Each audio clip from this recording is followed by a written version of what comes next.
Qué grande, ¿no? Rafael Grossi.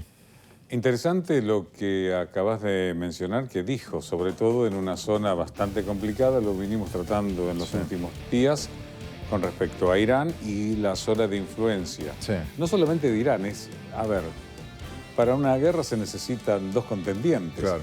Y eso es lo que está habiendo en una zona bastante compleja como es eso. Sí. Y vamos a ver qué es lo que puede recabar Grossi, que es la información que le da el gobierno persa. Ahora, como si no faltaran problemas, vamos a hablar del conflicto entre Israel y Palestina. Eterno. Eterno. Pero hay veces que me hacen otras preguntas y yo digo, ¿por qué no me preguntas de Israel y Palestina mejor? Porque hay algunas... Hace años que vengo tratando el tema de Israel y Palestina. Sí. Y haberlo vivido también en zona, ¿no? Claro, en zona, exactamente. Pero era otra... Ahora tenemos que hablar de esta nueva ofensiva terrestre israelí en la ciudad de Gaza. El ejército israelí afirmó que su objetivo es ampliar la zona de seguridad establecida en la franja de Gaza. Ya separó Rafah de Jan Yunis y esa es una... Israel Katz, el de defensa, había señalado que van a seguir adelante con respecto al accionar contra Hamas. Claro. Se está llevando demasiado tiempo. Yo siempre... Claro, pero a ver, esta es la zona de seguridad, ¿no? Sí, lo que está marcado en la zona de seguridad que... Pero, ¿y por qué no la ponemos acá? Porque tu territorio es este, ¿no? Sí, pero esta es la zona de lo que tendría que ser el Estado palestino independiente junto con Cisjordania. Sí.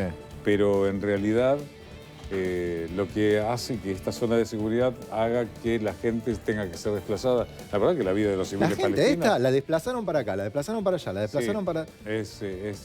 Y además de la cantidad de muertos que ha habido civiles, ¿no? Eso, bueno, hasta Kaya Kallas habló de, bueno, muy bien, hay un ataque, tenés capacidad de defenderte, le dice, pero se te está yendo un poco. Cuidado un poquito. Porque además, a ver, lo que hemos hablado en más de una ocasión, combatir a un movimiento insurgente, cuando aquí vos no tenés dos estados.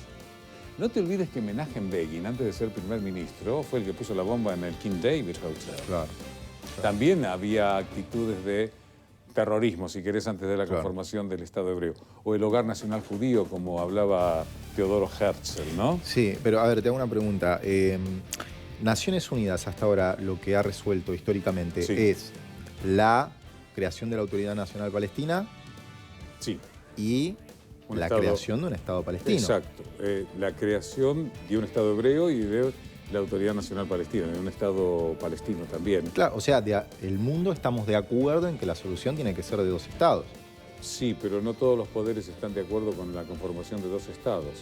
Vamos a ver eso justamente. Estos son los 146 Estados miembros de la ONU generalmente que los países reconocen... africanos, de Asia, de nuestra América. Sí, siempre sabemos cómo votamos. Son los que responden al reconocimiento de dos estados, ¿no? Claro. Porque estamos viendo... A ver, no vamos a tener la postura del que era presidente de de Irán, Ahmadinejad, que vamos a echar a los israelíes al mar. No, todos tienen derecho a existir. No podemos decir, no. Arranquemos por ahí. No terminemos. Claro, arranquemos por ahí. Se quieren exterminar entre ellos. Basta. ¿No? Mira, eso viene desde cuando era el Imperio Otomano no había tanto problema. Pero después de la caída del Imperio Otomano, estamos hablando de la Primera Guerra Mundial, para que vean desde cuándo viene y nunca se ha solucionado, porque muchas cosas no se solucionan porque no se quieren. Después tenés el mandato británico sobre lo que era la Palestina, que además venía de la Palestina de los romanos, ¿no? Aunque estaba dividido en Judea, Samaria y todo lo que fuere, porque los judíos son de Judea, ¿no? Después viene la división, Líbano para los franceses, nos gusta a nosotros, el Tratado Sykes-Picot, y después, cuando los británicos dijeron, nosotros no podemos con eso, se lo dejamos, y además estaban también los Rothschild, que recibieron también la conformación del primer ministro británico para poder tener la conformación de un hogar judío en lo que era Palestina. Los británicos se desentendieron, se lo dejaron a las Naciones Unidas. Las Naciones Unidas no pudo lograr absolutamente nada y venimos corriendo un montón de años y de ríos de sangre inútilmente derramada cuando se podía haber solucionado. Ahora, en Europa, vos tenés 3 países nada más que en todo este tiempo que vos estás hablando, siempre hubo 1 centímetro cuadrado más de territorio en el Estado de Israel. Eso es por la anexión que se produjo con los asentamientos, claro. los kibbutz, los claro. kibbutzim, ¿no? Que iban a... Sí, cosa que eso es ilegal, pero nadie lo ha parado. Sí. Porque además, a ver, si vos ves mapas de cómo estaba la Palestina primigenia, que tenía que conformar 2 estados, los territorios eran totalmente distintos. Sí. Ahora, si vos lo ves, no sé qué impresión te puede dar, pero si los tuviéramos nos mostraríamos. Para mí siempre me dio la sensación de que era inviable. Claro. ¿Por qué? Porque no tenías continuidad geográfica. Claro. Es decir, ¿cómo haces un estado? Son todos enclaves, es clave y enclave es clave. ¿Cuál es la comunicación que yo tengo desde Ramallah, por ejemplo? Sí. Con Rafah. Con Rafah o con Gaza. Sí. Tengo que pasar directamente por territorio israelí. Claro. Y además vos tenés, por ejemplo... bueno, aquí está, justamente, mira vos. Gracias a la producción. Sí, Dieguito. Bien, acá estamos viendo, claro, mirá qué bueno es esto. Esto es antes de 1946. Claro. Y tenés el mapa actual de lo que tenemos el territorio de Cisjordania, que en otro momento fue territorio del reino hachemita de Jordania. Pero y Jerusalén estaba en manos de los jordanos.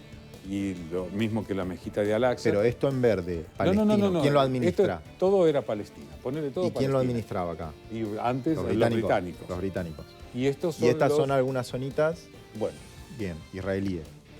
Después, el plan de partición de la ONU.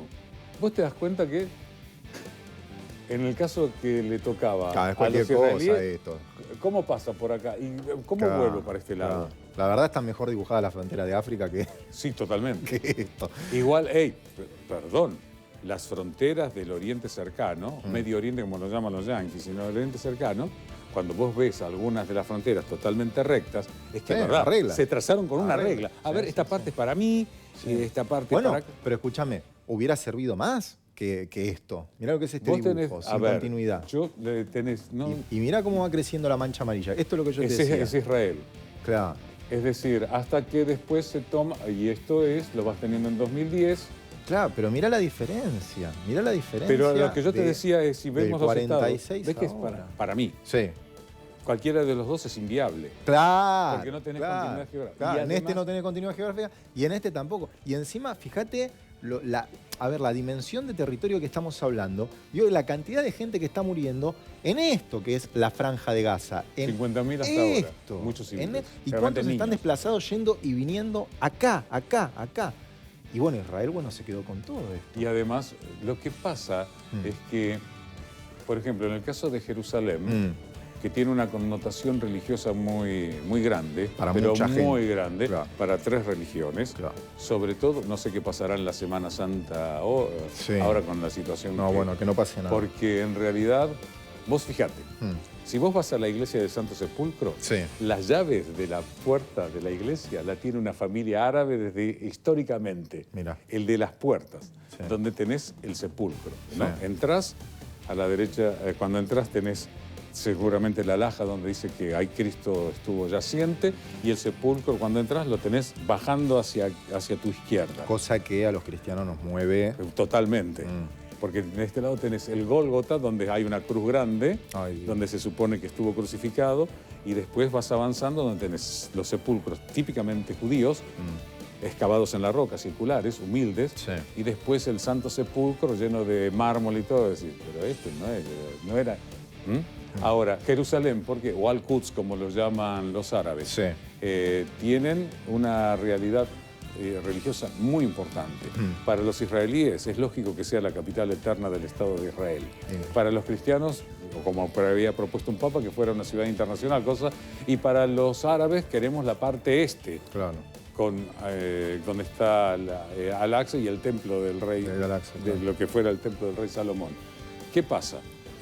Recién teníamos a 3 países europeos, Noruega, España e Irlanda, que reconocían el Estado palestino. Y ahora la postura por ahí de Macron de también reconocerlo, lo cual hizo que, por ejemplo, el hijo de Netanyahu saliera a decirle las cosas no son así. Y además tenés el caso de Trump también, que Es muy complejo porque tratamos de recorrer toda la historia, ¿no? Lo más rápido que se puede en el tiempo televisivo de una situación como está ahora, que sería muy bueno evitar que tanta gente muriera tontamente. Y este repaso, que realmente es muy valioso televisivamente, con Manuel Castro, humilde aporte de Martín Campos Huitzel, me parece que nunca deja de tener en foco principal el sufrimiento de las personas que están... Estamos hablando de parar el sufrimiento de todos, ¿no? De todos.